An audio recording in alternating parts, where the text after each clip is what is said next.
Recently, Hungrybox announced that he's hosting a $2,000 Coinbox Multiverse edition. For anyone that doesn't know, Hungrybox hosts a weekly Smash Ultimate online tournament sponsored by Coinbase every single week. This time, he's going to be hosting a MultiVersus edition.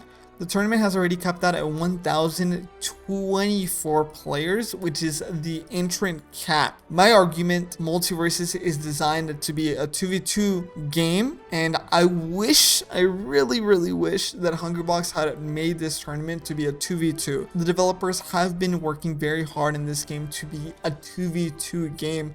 At its core, at its fundamental, there's a lot of characters who don't benefit from a lot of interactions when they're playing in solos. You can think of something small like Rain Dog's special move no longer being able to link. You can also think of LeBron's basketball, where he has to pass it to an ally, and if the ally hits the enemy with it, teleporting to it and dunk with it. Another showing of just how much the developers really want players to play this game as a 2v2 format is how Evo is being sponsored with $100,000 2v2 as its sole and the only format that is being provided in Evo. You cannot compete at Evo as 1v1. You can only compete at Evo as 2v2. I think Hungrybox is an amazing content creator, and I really do appreciate him, but I really wish he would invest into MultiVersus, trying to be a 2v2 himself. And if we constantly keep having more 2v2 tournaments, this game will grow to be different than Smash. I think a lot of players are still trying to play this game 1v1 with the idea of like playing it as though it's Smash,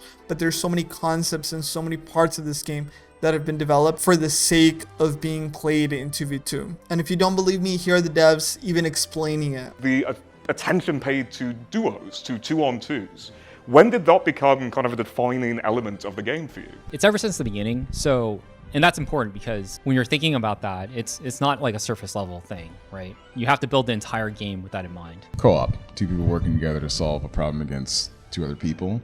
Functionally, that being kind of the soul of the game is really what we're actually looking to push. So obviously we have other modes like 1v1 and free-for-all to kind of serve everybody, but when it comes to 2v2, there's a dedicated reason why we thought this is the best way to go. If you appreciated this conversation, if you think we should really focus MultiVersus on 2v2s, let me know in the comments. If you think it's ridiculous and we should just play the game however we want to play and not really argue, comment that as well. I think if more people are more invested in 1v1s than 2v2s, the developers themselves will have to make a change. I think that is important because the developers at the end of the day have to create the game that we as players want to play, not the game that they themselves want to force onto us. Make sure to subscribe, drop a like, and thanks for watching.